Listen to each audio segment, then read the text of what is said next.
this continent, but really globally. It will be costly for countries to rely on the talents of only half of their population. Addressing critical gender gaps, therefore, is an opportunity. This is the mindset that we're talking about that must be changed. For men not to see women as wanting to take over, but to collaborate. What we know is that there is no country on earth that has achieved gender equality. If we took all these best practices, even within the African continent, and implemented them, Africa would add 10% of its GDP, over $3 billion. Increasing philanthropic initiatives by African individuals and organizations is critically important, but not only because of money. It is about having the dignity as Africans to choose for ourselves the future we want and work diligently towards it together. Dear guests, today this country refuses to allow its women and girls to be unloved, unprotected, and unheard. We didn't start with money. No. We started with recognizing a challenge. And we recognize the challenge and we take responsibility of how we can be part of the solution for that. So it comes from the idea. So ideas for us are part of what is called philanthropy.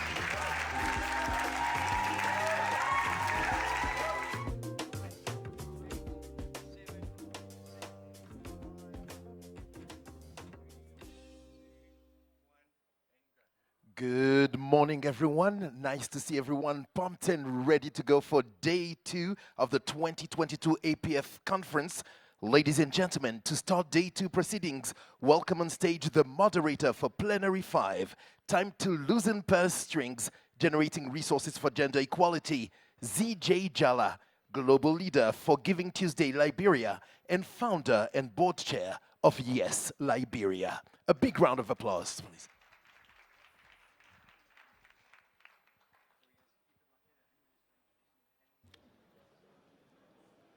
Test. Thank you. Good morning, everyone.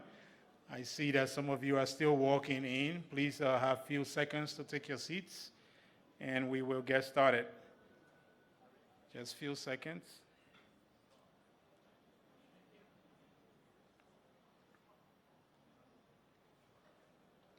If you're still standing, please take your seat, and we'll get started.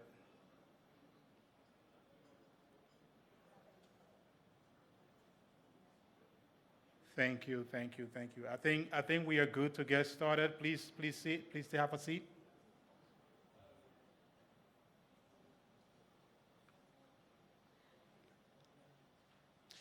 All right, good morning to all of you, and thank you for being up so early this morning. I know it's been a little hectic having to go through previous sections and now here, but thank you. Before I get started, I want to reflect on one moment from a section yesterday. If you remember, one of the speakers challenged men in the room yesterday to stand alongside our women and girls. He also said, I see he's smiling, I can see him from here. He also said several men already do this, but he advised them to do this boldly. In other words, to come out of the closet, he said. So here I am. As he said that, I sat in my seat yesterday whispering to myself, and I felt like it wasn't enough to just whisper. And so I'm going to come out of the closet right now and say, I am a feminist, and I am proud of it. Right. So are there any other men in the room who are also feminists by show of hands? Just raise your hand if you are. Don't leave me hanging. There are a few of us. Cameraman, please. Make sure you document this. This is good evidence for us. All right? Thank you. I'm a feminist because of the work I do, but I'm also a feminist by default. What do I mean by that? I have 8 older sisters.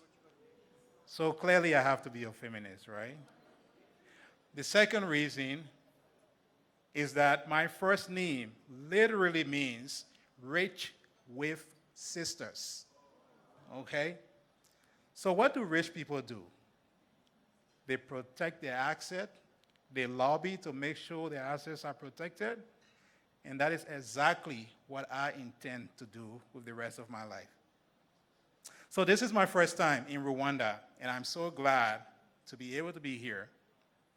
And on behalf of the first-timers in the room, I'd like to say thank you to Monsu and the entire organizing team at the African Philanthropy Forum.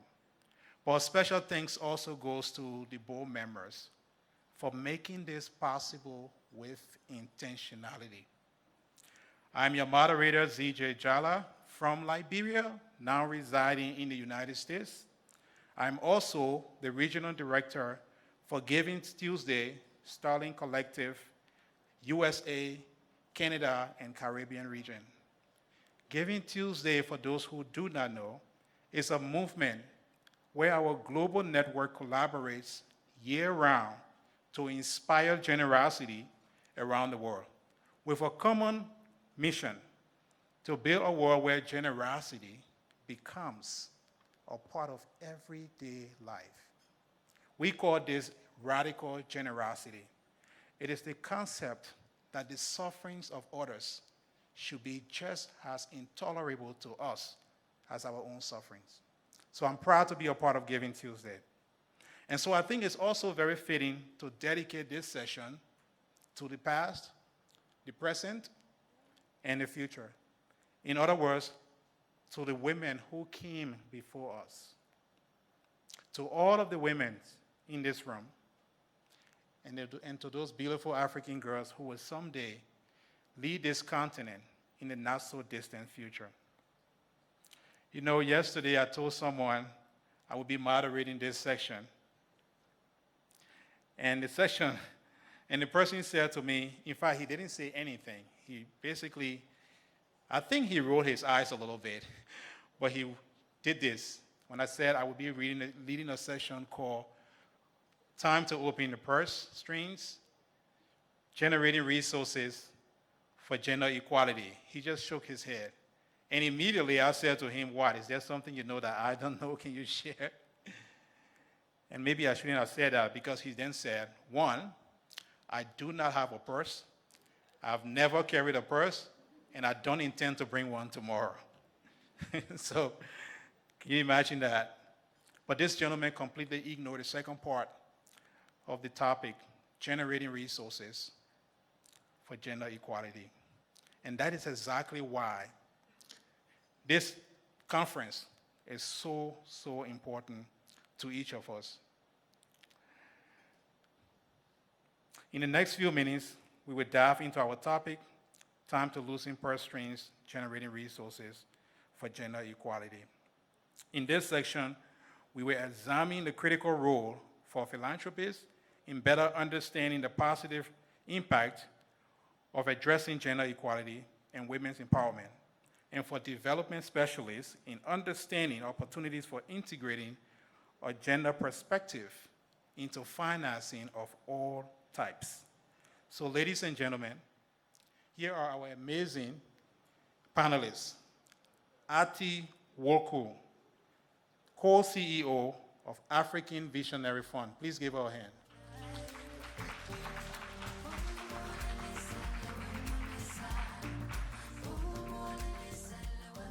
Ntefele Nini, partner, Bridgespan Group. Please give her a hand.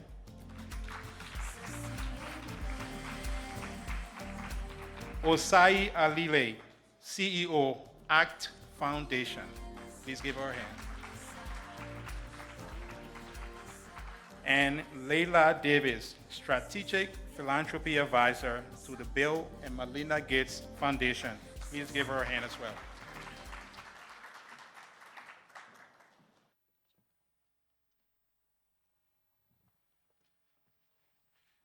Thank you, ladies, for being up very early and joining me on this stage. Really appreciate your time.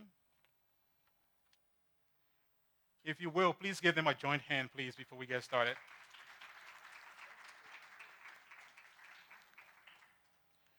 During this section, we are going to try our best to also engage the audience in a very small way, but get you to participate.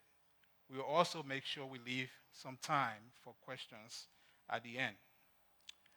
To begin, I want to first start by engaging the audience right now. How many of you have heard about the Abraham Lincoln Gettysburg Address? Just by show of hands. You don't have to know the details of the speech, just if you've heard it. A few of you have. How many of you have also heard about Edward Everett's address? Seems like no one. I want to use that to just explain something to our panelists very quickly. I'm going to read this very fast. Abraham Lincoln Gettysburg Address is one of history's most memorable speeches. His speech took approximately 2 minutes to deliver. Edward Everett, on the other hand, spoke that same day. In fact, he spoke right before Lincoln spoke. But no one remembered Edward Everett because his speech lasted for 2 hours. So to my panelists, please be brief. We all would love to remember you. So let's get started. Let's practice brevity right now.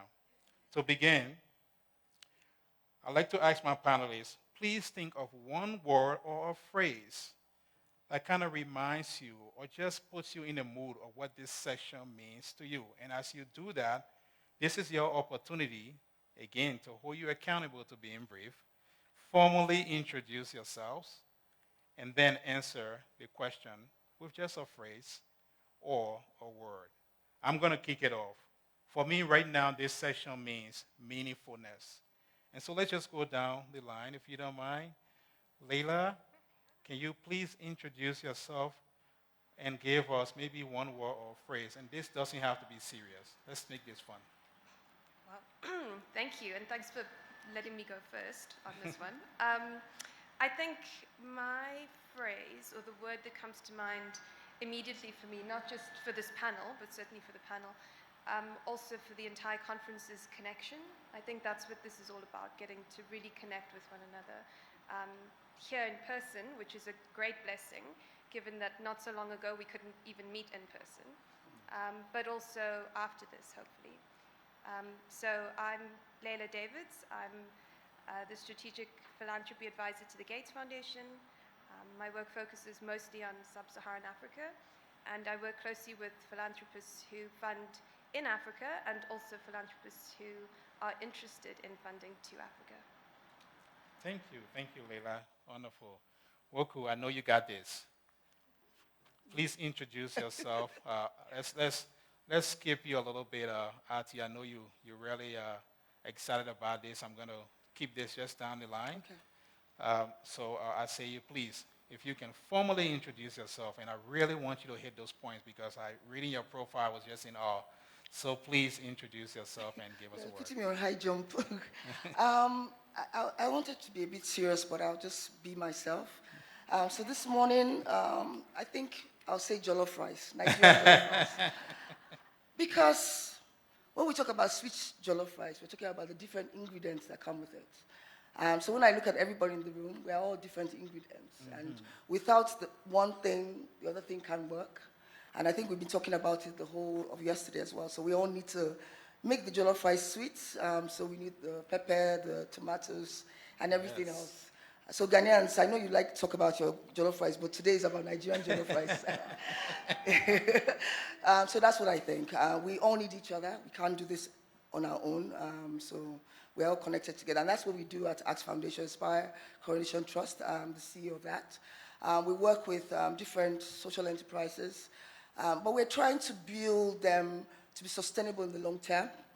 So we do a lot of funding, but it's not just about giving money. It's about making sure that they become organizations that outlive themselves, and also organizations that can stand on their own the next few years. We're trying to build strong and bold enterprises in Africa, and that's who we are. Yeah. Wonderful, wonderful. Thank you so much. As you talk about jollof rice, I think, even though it's morning, you're making me hungry right now. But thank you for sharing. Intifili, let's go to you. Please introduce yourself and give us a word that captures this moment for you or vice versa. Thank you very much. First of all, let me give it to you for being able to pronounce my name. Fellow Africans, I am not Nene. Nene is a borrowed surname from my husband. So my name is Ntefeleng Nene. I am the partner at the Bridgespan Group. So Bridgespan is a non-profit that advises philanthropies, non-profit organizations, and also impact investors.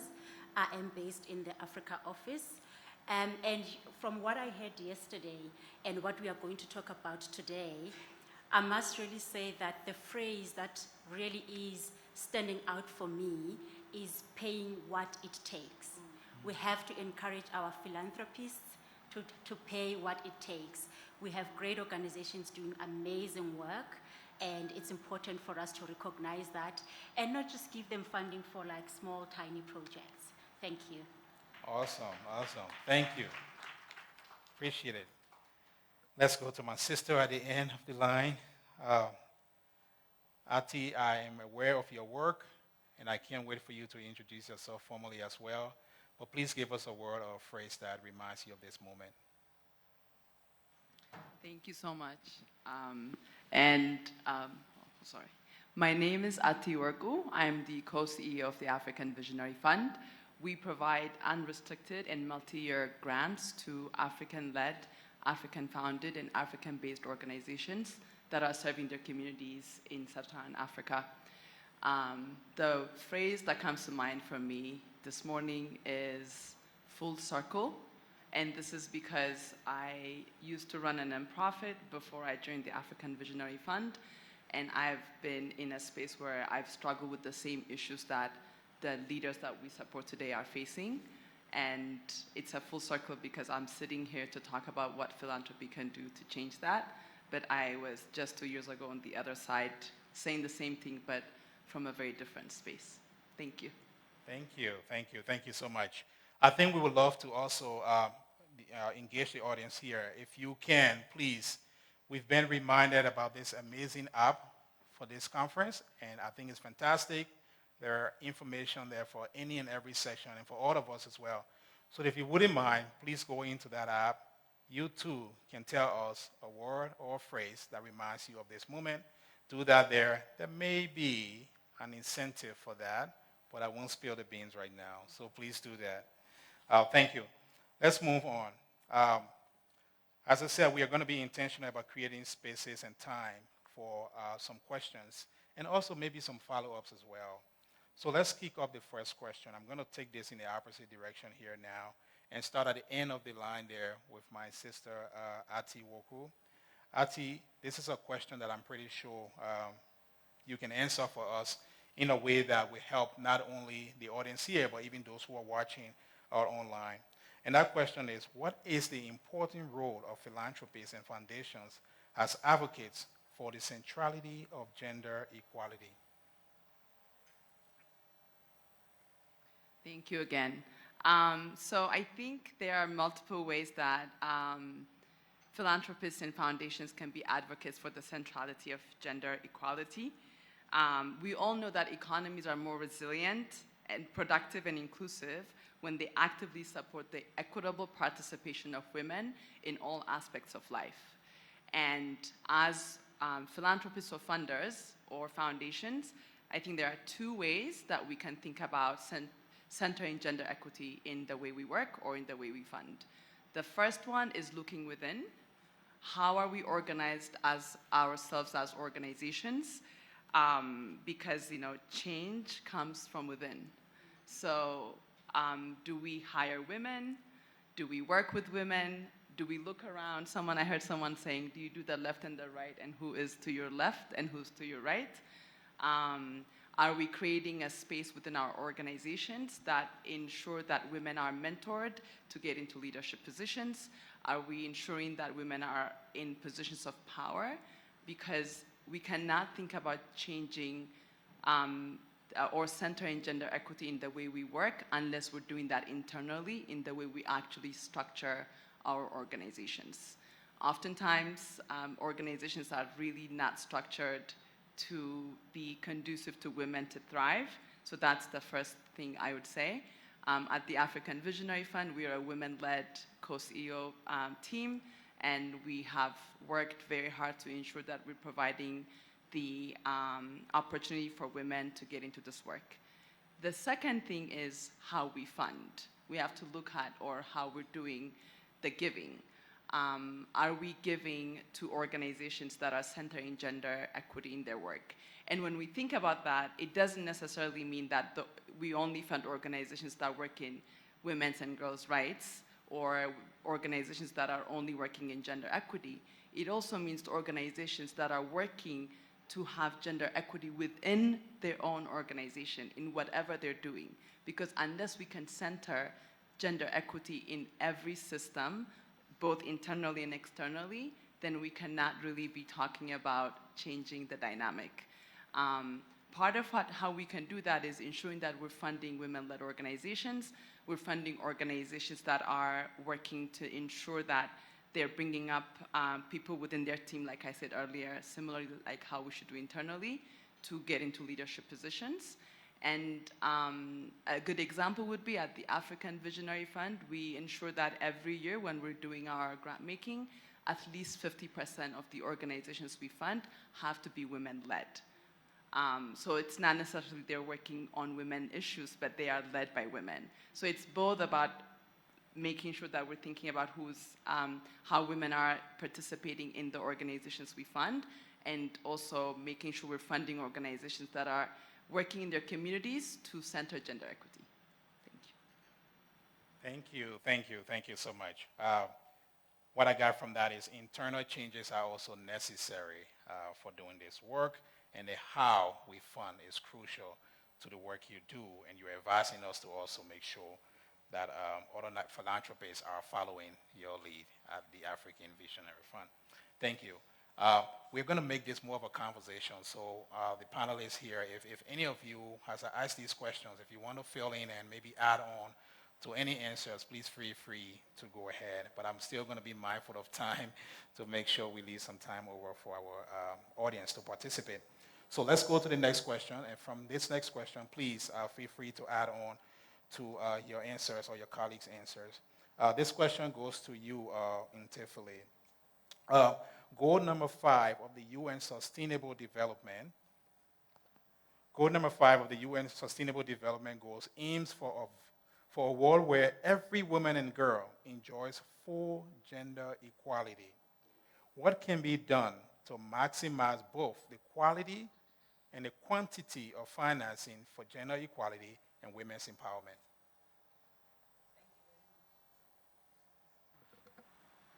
Is it on? Thank you. So maybe just to begin with, I think yesterday we have had the number of years that is going to take us to close the gap, whether you look at it McKinsey study or Mama Tsitsi's number of years, whichever way you want to take it, there's still a long way to go. So that's why we are here. And maybe just to quickly answer your question, I think the first thing is to really prioritize giving more to grassroots organizations. There is a trend that worries me a bit, where funding seems to be going to the popular organizations, and we leave out small, impactful organizations that are really doing the awesome work on the ground. So I think as a collective, we need to guard against creating funding inequality. So that's the first thing. The second thing is we have to fund more feminist movements. And why do we need to fund feminist movements? Number one, feminist movements are intersectional by nature. Feminist movements are actually rooted in dismantling systems of power. We all know that. And really, feminist movements, they influence real change. We have seen how activists have actually participated in policy changes. And also, we must fund proximate leaders. I like what Ati said, that philanthropists must actually set a bar to say what percentage of giving I am going to give to organizations that are women-led.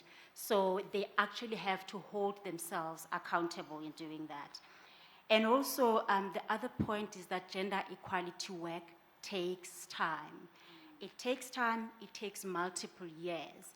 And I was inspired yesterday by Nadia, who mentioned how their fund actually gives, grantees a long, at least 8 years at least of funding, right? So that they're able to do what they need to do. It goes back to paying what it takes. And Leila and I were actually reflecting on this point just before the session to say that that's how things are supposed to be. So we need to also encourage our philanthropies to provide unrestricted funding. There is something, again, from my experience that really breaks my heart, where we give to organizations and we give, like I said in my opening remarks, tiny project funding. When that funding disappears, organizations, they close shop. And so we need to encourage philanthropies not to just give to projects, but have an interest in the actual organization itself. Thank you. Thank you, Intefele. Really, really insightful. Thank you. You know, as you spoke, it reminded me, one of the things you said was there too much funding currently going to popular organizations, and we need to think of grassroots organizations. You also said patience is important. We need to be patient with the organization as they do their work to create impact and to also measure and report on those impacts. One of the things we also do at Giving Tuesday Starling Collective, initially, we started giving funding to smaller organizations. And we realized real quickly that sometimes you have to even go even beyond that and give funding to individuals. We call them unexpected leaders. Those who may not have gone to the best of schools, came from the best of families, don't live in one of these big Western countries, but they have ideas that needs to be highlighted. And so I can relate to what you're speaking about. So thank you for sharing that. Our next question is for Osei. Now, Osei, before even leading the ACT Foundation, has worked in so many different sectors. She has experiences in various topics that some of us would never even be able to sit on a panel for. And so I'm really thankful that we have her on this stage. And for you, Osei, the question is to address systemic issues in gender spaces. We know that no individual or foundation can work alone. We heard that a lot yesterday during the last section. It's important to collaborate. It's important to partner. So, what are some of the structural barriers that hinder pooling of resources and collaboration to creatively raise funds to close the gap? In other words, how can they be eliminated? Thank you. And I just wanted to just piggyback on what the other ladies have spoken about. And I think when I was on the other side, one of the things we used to say also was the fact that a lot of popular organizations were getting a lot of the grants, and it's still the same thing. But that's why when I spoke before, I talked about building stronger institutions, bolder institutions. I keep on telling the institutions we work with that they need to, you need to speak and show people what you do.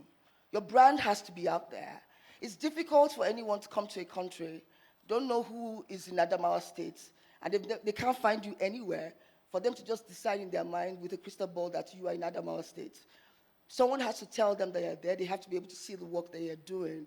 So no matter how small you are, no matter what you're doing, you have to build that brand.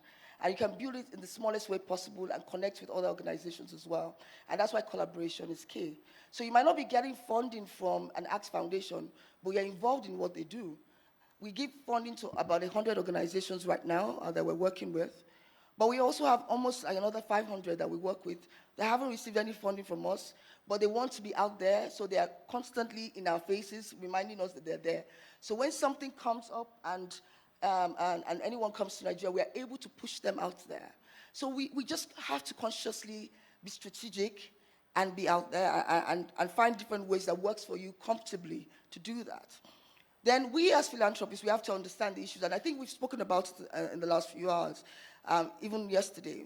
We need to understand what the issues are. I mean, a lot of times when you sit down and you're talking about a particular problem, and I think Kemi spoke about it yesterday in her panel, We forget that we're just looking at one particular thing. We talk about one particular issue, forgetting that everything is connected one way or the other.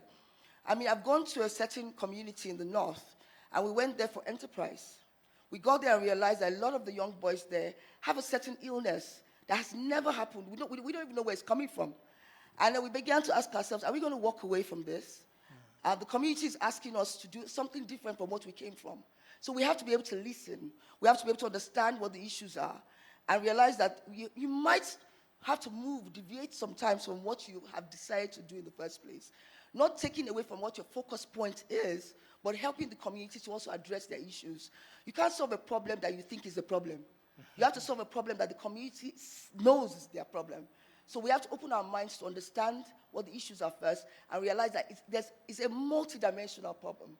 And then once you do that, your mind is open, you feel a bit more accomplished. The grantees are happy, you are happy, because you've accomplished the goal. And then we have to stop thinking that, our vision is always like our purpose. We want to do this, but we have to think more strategic, more long-term as well. And begin to realize that it's not only about just solving, because Aspire Coronation Trust Foundation wants to do this particular thing, we solve this particular issue. We're thinking more community-based, more Nigerian-based, more African-based. What happens if we begin to solve these gender issues across the continent? What happens to all of us? We cannot work in silos. It's not going to work. We all have to know what's going on, and that's why I keep on saying jollof rice. We just have to all know what's going on. We have to find out what are they doing I can help. And it doesn't mean it's not always about money. A lot of times people that we work with, it's not always about resources.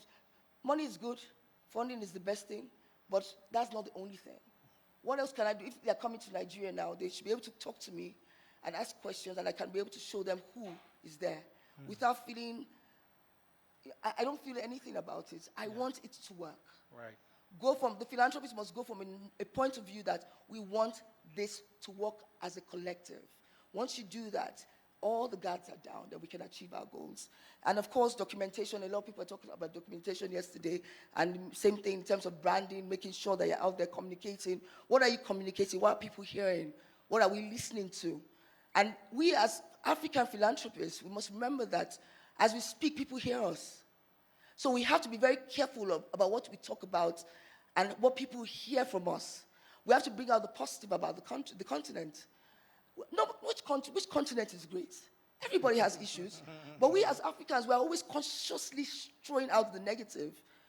A lot of the community-based non-profits are doing amazing work. Names you have never heard about.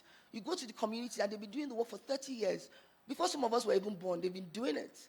And Mrs. M spoke about how far she's gone in the last few years. We have to bring out the positive. We have to push it out there.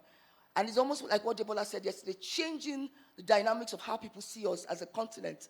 And the only people that can do it is us. We tell our own story. Nobody's going to come to your house and tell you how good your wife is. You tell people how good she is. And it's the same thing. And of course, collaboration and partnerships we've all spoken about. Our fundraising strategies. If it's not working, change it. Simple. It's not working, change it. And then also investing in African philanthropists. And when I mean investment, it's not only in terms of money as well, what APF is doing. One of the things I can give kudos to in terms of APF and Musu is that consciously they're calling, asking, what else do you need? And it's because they know that they need to grow this system. They need to grow it. Look at the pandemic. Everybody went home. We were by ourselves. We had to solve our problem. Yeah. And even in the midst of that, when we were locking ourselves in the home, some people were on the streets. Cancer did not change. The numbers did not drop. Nothing dropped. Everything was getting worse. Yeah. So people were constantly on the field. So we have to push people. We have to do better because we know better. Yes. Thank you. Thank you. Thank you so much. There are so many key things you said. One, branding is important. And not branding to yourself, but branding outwards so that these philanthropists can also see that. And then you said we cannot work in silos. I think that's a theme we've been hearing through all of these sessions, that working in silo is actually the opposite of what you want to do. Documentation, some folks shy away from that, but it's important. And the one thing you also said that I thought just touched me, you said you can't solve the problems you want to solve. You have to solve the problem the community wants to solve. And yesterday we heard that from the president, who said listening is one of the key tools you can have in doing this work. And so thank you for highlighting that. A personal experience with that, on one of the projects that we work with in Liberia, we went to the communities and asked women what is it they wanted to help with. We had all of our lists, and sometimes it's very difficult not to be frustrated to want to do what you want to do. So we had a list. Without sharing the list with them, we asked them what is it they wanted to do. With all of our assumptions, we were hoping they would check off one of the items on the list. And they didn't. And one of these women stood up and said, when the war happened in Liberia, we lost everything. But none of that is important to me. What is important to me is that I wish I had my picture from my wedding day. It was the happiest day of my life, and that's the only thing I need. So immediately, we went back, and we said, we're going to do a project around this. So we contacted folks in the U.S. and in other countries. They gave us your old wedding dresses. We got makeup artists. We bought the shoes, and we went into those communities, make up those women, gave them the wedding dresses, took their pictures, and there were tears everywhere. But those women, for the first time, most of them, in fact, I would say 100% of them do not have smartphones as we do. So they've never even seen their own pictures for years, even though we're in the technology era. So giving them a physical picture really meant a lot to them. That's an example of doing what the community wants you to do. I hope we all do more of that. Let's move on to the next question. Leila, this question is for you. With your work from the Gates Foundation as an advisor and with so many other organizations as well, what would you consider key drivers for successfully raising funds collaboratively to address a gender gap and other pressing systemic issues in Africa? Thanks. This is on, right? Yeah, it should be. I mean, it's a big question, and it's one that we reflect on a lot. And I get to speak to a lot of philanthropists, and they ask this very question. And my answer is always the same. And it sounds exceptionally simple, but I think it's very powerful, which is just do it. You know, speak to others and just do it. Be bold, be first. Be brave, and be open. And I think Mama Michelle spoke so beautifully about it last night, where she said, you know, you have to have a really compelling proposition. I think any gender issue is, to me, certainly, and I think for all of us in this room, an incredibly compelling proposition. You have to have the belief of your convictions, because people know and they can tell when you're raising money if you don't fully believe in what you're talking about. And then you have to just be really open and share with folks that this is what you want to be doing and that you've already put some money in the pot, right? I think that's really critical and absolutely key. I mean, the First Lady said last night, she said something so powerful, and I'm going to not say it in quite the right way that she did, but she said you can't put a money amount on the liberation of women. And I think that's another piece that we really need to think about. You know, it's all very well raising money for collaboratives, and I think this is absolutely essential. None of us, not even the Bill and Melinda Gates Foundation, can go it alone. We all have to go together. But there is also something incredibly powerful about philanthropists, and I think especially African philanthropists, using their voice and their influence, either in public settings like this, or in private settings, one-to-one. Thank you. Thank you very much. So for those of you who didn't hear me, it was brilliant, I think. For the rest of you, sorry. Yes, so I was talking about voice and influence and using that. So either in a one-to-one setting, because you get to have access to people whose minds you can change and who are really interested in wanting to help, or in a public setting. And I've been reflecting on what Asi was saying earlier about how to fund from a gender perspective. And someone mentioned it yesterday, you know, gender is everywhere. It's in everything that we do. It's sometimes very hard to separate our gender from what we do. But one of the things we can do, which is a very practical piece, is when we're invited into spaces to talk, or we're invited into meetings, or we're invited to convenings or dinners or so forth, is to actually ask the question, who else is in the room? And if, as a philanthropist, the diversity within the room isn't to your liking, if you see that there aren't sufficient women represented, just say, well, thank you so much for the invitation, but actually these are the parameters within which I work. And it's a powerful statement, and people tend to come along. So there's loads of different ways to do it. I mean, I think first, definitely put your money in big, be bold, be open, be out there, but also have those quiet conversations in the background, because those can be very, very powerful. That's wonderful. I think we have a... Thank you so much for sharing that. Those quiet conversations are really important. Ntefele, it looks like you want to add on to that very quickly. We have a few more minutes to move on to our questions. Yes, no, just one or two quick points I wanted to make. Thank you so much, Leila. That was great. I think one of the things, at least from the research that we've done as Bridgespan, in terms of the success of funding collaboratives, the key is actually in aligning on the primary investment thesis. Because what we've realized, once collaboratives align on that, they align on the goals, they align on what the stakes are, those collaboratives become very successful. The flip side of it is when there isn't that alignment and when there isn't openness in terms of why you're actually coming on board, to actually contribute in this collaborative, then everything else fails. So I just wanted to make that one quick addition. Thanks, Leila. Thank you for doing that. Leila, again, thank you for mentioning the quiet conversations that are happening behind the scenes. Very important. I also like to just highlight that we've been talking a lot about what philanthropists should do and how they should get funding to organizations or grassroots entities. I think it's also important for us to think about this beyond the now, right? A lot of the things we're talking about now is now. What happens now? But how can we prepare these grassroots and NGO organizations for the next 10 years when the atmosphere has actually changed? So I want to pose this question to anyone, all of you on the panel right now to answer, because I believe the next challenge for the NGO or for charity sectors is not where the funding is coming from. I don't believe it's also where or who has access to it, but it is in who can establish the necessary partnership to succeed.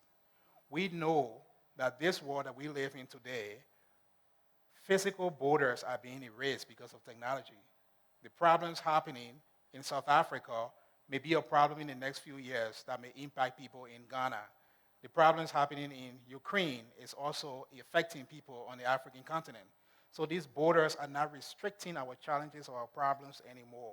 So how do we prepare for that going forward? How do we as nonprofit organizations start to think about the partners we want to bring on board that are not only partners for funding purposes, but partners that are respectful to your culture and the communities that you serve? Can any of you please comment on that? Any thoughts? Let me start. I think a lot of times we as NGOs or social enterprises, the first thing I would advise is for them to look inwards. A lot of times we are very passionate about what we do. We just start and we're getting excited. We're doing a lot of things. But a lot of us as NGOs are built on foundations that can take a bungalow. And you want to build it to a 10-story building. The foundation cannot carry it. So many things that we've done in the last few years have been done in a very scanty manner. So we have to go back and readdress some of those things. And when I mean that, it can mean what your vision is, what you're doing, who you're associating with, and stuff like that. And look inwards and begin to rectify some things. And then when you do that, then you ask yourself, okay, what do we do next? And what you mentioned in terms of how we as NGOs can, or social enterprises, depends on where you want to put yourself in, how do we now move and be ready? Being ready, like any other bride, there's so much work to do. And you do it, but you're also looking out and trying to find out who is out there. And I think I mentioned it before. Don't wait to be associated with an organization only when you're thinking about getting grants from them. What are they doing? If they invite you for a program, just basic things in terms of networks and relationships. You want to create a strong network, even without you seeing the funding. It takes time. Yeah. I've told people, I've been searching for a while. I remember a grant we got. It took me 7 years to get it. And I constantly was there, doing everything that was necessary. So, but as you said, we get tired, we get bored, and we get very frustrated. Someone said, I applied for your grant last year, you didn't give me. I said, how many times? I applied last year. Oh, just once? Yes, I've been applying. And you look at it, have you looked at the documentation properly? You know, there's so many things we need to do, but be prepared. You cannot build a 10-story building on a bungalow foundation. It doesn't work. It's going to crumble. So once you build strong from the beginning, and you begin to do all the things that are necessary, you are building relationships, we work together, we do things together. You know, people know you. They will come. Yes. But all the things have to be done right.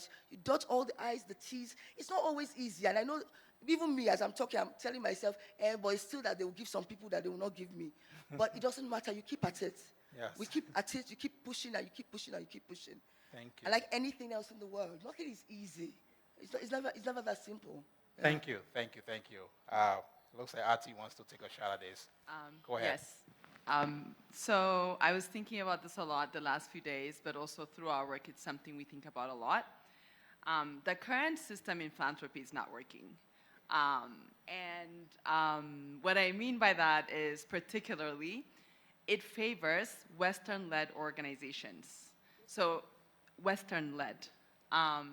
It's me trying to be political in how I'm in how I'm presenting it. But what I mean by that is, if we look at the data of international funding that comes to the continent, less than 95% of all the money that comes to the continent from international funders goes to local organizations.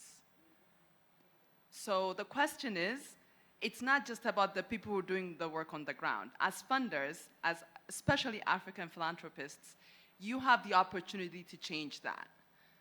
Really think about, how are you funding? Are you funding locally, or are you funding international organizations like everyone else? That's something we really have to look into. And then the other thing is, if a system is not working, we have to look at the system. Because I think we continue to blame organizations on the ground for not having X, Y, Z to be able to get the funding. But we create the systems that make it impossible for women, for Africans, for Black people to access financing. And this is not just in philanthropy. This goes all across the board. You can go into business, you can go into impact investing. It is a permeating issue. So the issue is then, like, if there is a lake and the fish keep dying, you can't just keep blaming the fish and just bring new fish into the lake. You really have to think about the water, what's happening in the water. So are we looking into our systems? Are we changing our systems to ensure that that organization that has a $40,000 budget or a $10,000 budget that's working in their community but may not have the great brand, may not be able to market themselves, we can find them, because philanthropists have more resources. So apply your resources to find the people where they are, meet them where they are, and let's really think about, when we think of the next 10 years or 20 years, let's really think of a system that will allow for more organizations to come into funding. And the way that can happen is we have to change how we do applications. They're too much work. We have partners that spend all their time either writing a proposal or writing a report. And they didn't start their job or their nonprofit or their social enterprise to write reports and proposals. They started it because they want to do the good work. So let's give them the space to do the work, and let's absorb the work ourselves. Thank you. Thank you. Thank you so much. We are going to switch over to the audience and take some questions.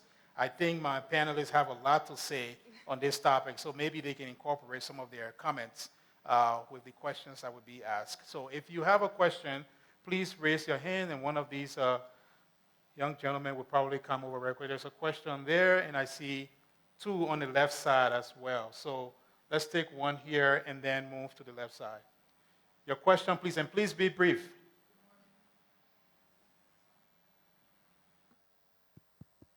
Hi. Good morning. My name is Chairman Abba. I'm co-founder and co-CEO of Purposeful. We're based in Sierra Leone. We fund girls and feminist activists to power their activism, both in Sierra Leone and in over 100 countries around the world. my question, and thank you for such a brilliant panel, is I'm frustrated when I hear us not, like, it feels like the frame of the conversation often is we're trapped in the system that already exists. Grants. And we are not even questioning that money is power. And money can be bad power. We have seen many holders of money do plenty harm in Africa. And as African philanthropists holding this power in this space, I want to hear your reflections on this panel about how we can question, and you started speaking about that just now, just the very construction of this system. President Kagame yesterday said the most effective philanthropy is unconditional cash transfer. Can we remove ourselves from even this concept of grants, from even this concept of NGOs and who gets money, on accountability measures, on what is failure, who fails? We are glorifying unrestricted grants. But the process of getting to those unrestricted grants, even from our organization, sometimes can be even themselves crippling for this organization. So how can we challenge, as Africans who have this power and this voice, and understand that this money we have and this space we have is an opportunity to rethink the entirety of the system and not be struck by this Western colonized system, we must name it, that has been created and that we all feel like we're stuck by. Thank you, thank you. Thank you. Can we move over to the left side? I think there are two questions there. Please raise your hand higher. Okay, good morning, and thank you so much to the panelists. My name is Awino Okech. Yeah, I'll leave it at that. In Tefeleng, I just wanted to say thank you again for bringing the word feminist into the room. I think that's an important framing because it allows us to really center the question of power, which sits at the heart of the conversations we are having here today. I wanted to make a contribution to the conversation rather than a question, which is to say that I think it's important for us to acknowledge and name the fact that the work that we do it because there is a fundamental problems with how our states and governments are structured. A lot of the work that community-based organizations and NGOs are doing, they should not be doing. Because that is why we elect governments into office, in order for them to create socio-economic and political programs that can serve the majority of our citizens. Therefore, if we are mobilizing resources to work towards government-led interventions, then our interventions must also be political. And I think the provocation perhaps I'm putting to the room to funders, philanthropists, is how willing are we to make political interventions? Because if we are going to continue to mobilize resources to fund organizations to do government's work, then we are creating a self-perpetuating cycle in which we are not working our way out of our jobs, which should really be our priority. So that's the first bit. The second accompanying bit to that is the recognition that the interventions we make in Niger around women's leadership or around women's economic empowerment are going to look very different from that which you make in Kenya, Uganda, or Zimbabwe.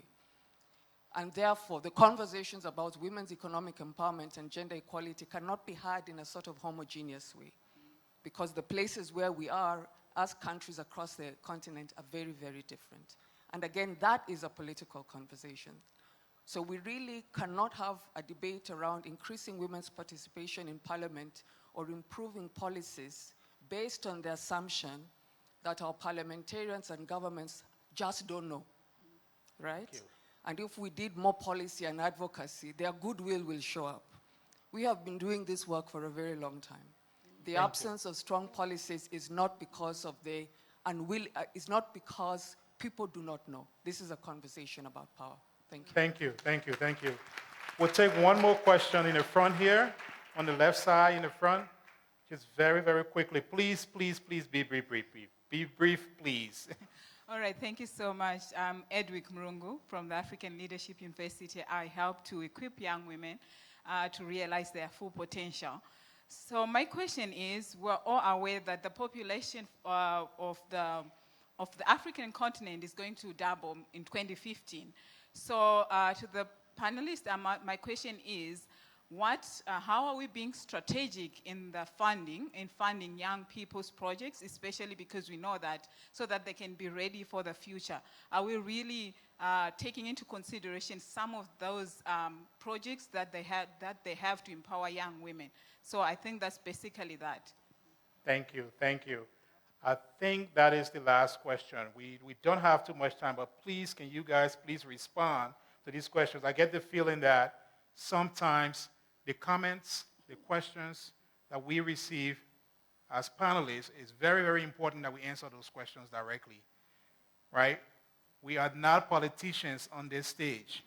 We have to respond to these questions because it's important.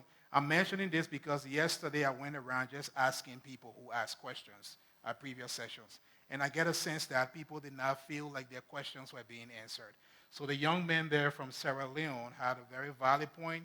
The young lady in the back talked about how can we tackle this from a political standpoint. And now we see a question in the front as well. So as best as you can, please respond to these questions. And those who post those questions or comments, if you don't feel like your questions are answers, we can always have these conversations offline as well, so we stay within the time. Thank you. Please go ahead. I think I'll answer some of his. I mean, the truth is that we can't do everything at once, and it's a process. Every country, even in this continent, we're all different. We're all at different paces, different times, different journeys, and all our chapters are different. So when we say get rid of grants, I'm thinking there's some people that still need them. We just have to find different ways of doing things. And of course, some communities need those grants. Some are looking at something as investments. You know, they're all at different stages. I do understand where he's coming from, and sometimes it can be very frustrating, the process. But I think when you ask questions, so how many indigenous African grant-making organizations do we have? There are not many. The funding we're still getting is from international NGOs. A lot of us, I mean, I can count how many we have in Nigeria. We're not many. So when we are doing this work, what we're trying to do is keep on restructuring, getting feedback, restructuring, making sure it's working for the communities that we work with. So I don't feel that the answer is get rid of what we feel is Western colonization. And that's why I'm answering him directly. But we can say, what does this particular country need? What do we need at this time? I can't take a solution from Nigeria and take it to South Africa. We're on different paths. Even in Nigeria, our different states are all different. I promise you. The projects I do in the East is not what I do in the North. The way I solve a problem in the North is not how I solve it in the South. So we all have to just find out what works and continuously change it based on some of the comments we get. And then we go and do the work at the back end. But what we need to do, as she said, also is continuously be bold and continuously be saying these things and saying it loud and clear so that we also know how to manage the situation. And, we just have to work this journey together. And we're looking for you as a philanthropist to come and open your own form of philanthropy and begin to bring out solutions. All we are doing is pointing and getting upset with. Every one of us have to do it. Thank you. So the few that are doing it say well done to them sometimes, and they just say do better. Thank you. I see. Thank you. I will take one more. Do you want to go ahead, Ntefele, please? Yes, I'm going to just be quick and acknowledge the question around really focusing on young women, given our population in Africa. It definitely is a great point, and I think as a collective, again, we need to take cognizance of that. There are, however, pockets of excellence in the continent around organizations that are empowering young women. So I think it's also elevating those organizations. It goes back to the point that I was mentioning earlier, that there are grassroots organizations that are doing great work. And we do have those grassroots organizations doing great work in terms of youth empowerment and empowering young women. Thank you. Thank you. Thank you so much. Do we have anyone else who wants to respond quickly? Go ahead, Ati. So to my brother over there, I completely agree with you. I think philanthropy is a neo-colonial system, but it is here to stay. So the question is then, do we just let it be what it is, or do we find a way to change it? So I got into this work because I think there are opportunities for it to change. And what I mean by that is what we're doing, for example, at the African Visionary Fund is what is an application takes you less than 2 hours to fill out. It's just a form, you answer a few questions, you send us a few documents. Then decision-making about both who we fund, how we fund, in every grant cycle, there are committees we organize that are majority African leaders that are doing work on the continent, and they help us make the decisions on who we fund. So I think there's a way we can shift the power, but to shift the power, I think there are two things. One is, those who have power, we have to acknowledge that we have it, because you can't shift it without acknowledging it. But we all get so nervous about acknowledging that we have power, and I think that's a big issue. So let's acknowledge that we have power, and these processes were created by humans, which means they can be changed. And then the second thing I would say is, as grassroots organizations, also we have power. And what I mean by that is, funders need us. They can't claim all the impact data and everything without you doing the work on the ground. So I think there's also some organization that as grassroots we have to do around, is there a potential for us to push back and say, I'm not going to take this 90% restricted grant because it doesn't allow me to grow my organization? Because that funder cannot do the work they want to do without us on the ground. I think the last thing I would say is, what that really means around shifting the power is really acknowledging that we cannot do this work alone, and money is not the only power. Money is one of the resources we need, but we need context, we need local understanding, we need expertise on the ground, we need people who know their communities that are solving problems. So if we start to think about all of those as resources that come together to solve a problem, then we can think about shifting that power. But I think the shifting the power always lies with the one that holds the power. Thank you. Thank you very much. Thank you very much. In closing here, I'd like to really just thank my panelists for doing a fantastic job, and the audience for also engaging us and staying active. We've been schooled today by our amazing panelists, and yesterday, the president of this great country spoke, and he spoke on his birthday. Let that sink in for a moment with a few of you. He spoke on his birthday. How many of us will even choose to serve on our birthdays? That was really stunning to me, and we know he's far more busy than any of us in this room, right? So that kept me thinking. As we sit on this stage today and listen to the panels here, it is important for us to really think what we've learned and leave from here with the intentionality to apply everything we learn. We've heard people say education is the key to success. Well, if you're on the African continent, that's not necessarily true all the time. But we know that applied education is always the key to success. So I hope as you listen today, you leave from here knowing that, yes, philanthropic strategies, businesses, and sometimes traditions can be a hindrance to the work. But you too are responsible for some of the roadblocks that the panelists so eloquently spoke about. In Liberia, we have a saying that goes like this. As you walk on the farm road, you'll see various ropes on the road. And sometimes you may have to pull those ropes so that you can walk through. But for each rope you pull, you're going to pull some bushes as well. So the AFP has pulled us. We are the ropes. As you leave from here today, go and pull your bushes. Because we need every single one, even those who are not in this room, to make sure this message is translated in different forms and shapes. Thank you for your time, and thank you for listening. I would love to introduce our next panel that will come up pretty soon, so please join me in welcoming on stage the moderator for the next planetary section, Frida Ngoyu, East and Southern Africa Regional Director of ID Insight. Thank you for your time.